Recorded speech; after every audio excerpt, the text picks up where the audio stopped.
அனைவரும் நலமுடன் வாழ என் அன்பான வணக்கங்கள். இந்த வீடியோவில் குரோதி வருஷத்துன்னு பார்த்தீங்கன்னா ரிஷபராசி பலன்கள் பற்றி தான் பார்க்க போகிறோம். இப்போ இந்த வருஷத்தில் பார்த்தீங்கன்னா விரயஸ்தானத்தில் இருக்கக்கூடிய குரு பகவான் மே 1ஆம் தேதி பார்த்தீங்கன்னா ஜென்ம குருவாக உட்காராரு. 11ல் ராகும், 5ல் பார்த்தீங்கன்னா கேது பகவான் அமைஞ்சிருக்காரு.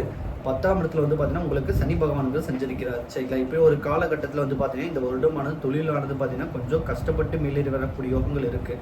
அப்படின்னா நீங்கள் கொஞ்சம் தொழில் ரீதியாக கொஞ்சம் ஆர்வம் எடுத்துக்கிட்டு கொஞ்சம் ரொம்ப கடினமாக உழைச்சிங்க அப்படின்னா அதுக்கான பலன் கிடைக்கிறதுக்கு ஒரு வாய்ப்புகள் அதிகமாக இருக்குது. சரிங்களா? அதேமாதிரி இந்த ஒரு காலகட்டத்தில் பார்த்தீங்கன்னா நிறைய பேருக்கு புத்திர வைக்கும் தடையாக இருக்குது. புத்திர விருத்தி அடைய மாட்டேன் நாங்கள் எல்லா டாக்டர்கிட்ட ஆலோசனை கேட்டுட்டோம். ஆனால் இது வரைக்கும் அந்த புத்திரத்தன்மைங்கிறது பலமாக கிடைக்கல. அப்படிங்கிற மாதிரி பட்சத்தில் இந்த ஒரு காலகட்டத்தில் உங்களோட குலதெய்வ வழிபாடுகளை பண்ணி உங்களோட இஷ்ட தெய்வ வழிபாடுகளும் பண்ணி கரெக்டாக மருத்துவ ஆலோசனை பண்ணி நீங்கள் கரெக்டாக ஒரு அமைப்பு இருந்தீங்க அப்படின்னா நிச்சயமாக இந்த வருஷம் புத்திர பாக்கியமானது கிடைக்கிறதுக்கு வாய்ப்பு இருக்குது. அப்படி புத்திர பாக்கியம் கிடைச்சதுக்கப்புறம் பார்த்தீங்கன்னா தெய்வ பிரார்த்தனைகள் அப்படின்னு சொல்லக்கூடிய வகையில் வெளி ஆலயங்களெல்லாம் சென்று வழிபட வேண்டாம். சரிங்களா? நம்ம கரெக்டாக கம்ஃபர்டபுளாக பார்த்துக்கிறது உங்களுக்கு சேஃப்டியாக இருக்குது. சரிங்களா?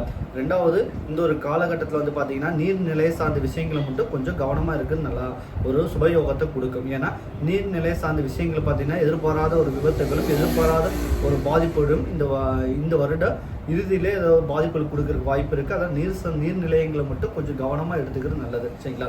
ரெண்டாவது, இந்த வருஷத்தில் பார்த்தீங்கன்னா கொஞ்சம் மாணவர்களுக்கெல்லாம் பார்த்தீங்கன்னா கல்வியில் பார்த்தீங்கன்னா ஒரு நாட்டமானது குறைவாக இருக்குது.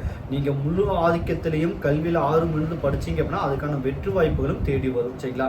இந்த ஒரு வருடத்தில் பார்த்தீங்கன்னா வியாழக்கிழமை அன்னைக்கு திருச்செந்தூர் முருகன் கோயிலுக்கு போய் 4 கிணறுலையும், ரெண்டாவது பார்த்தீங்கன்னா கடலையும் குளிச்சுட்டு முருகப்பெருமானையும் குரு பகவானையும் நீங்கள் வழிமுறைப்பட்டு வந்தீங்க அப்படின்னா நீங்கள் நினைச்ச காரியங்கள் வெற்றி வாய்ப்புகள் கிடைக்கிறதுக்கு வாய்ப்புகள் அதிகமாக இருக்குது. சரிங்களா?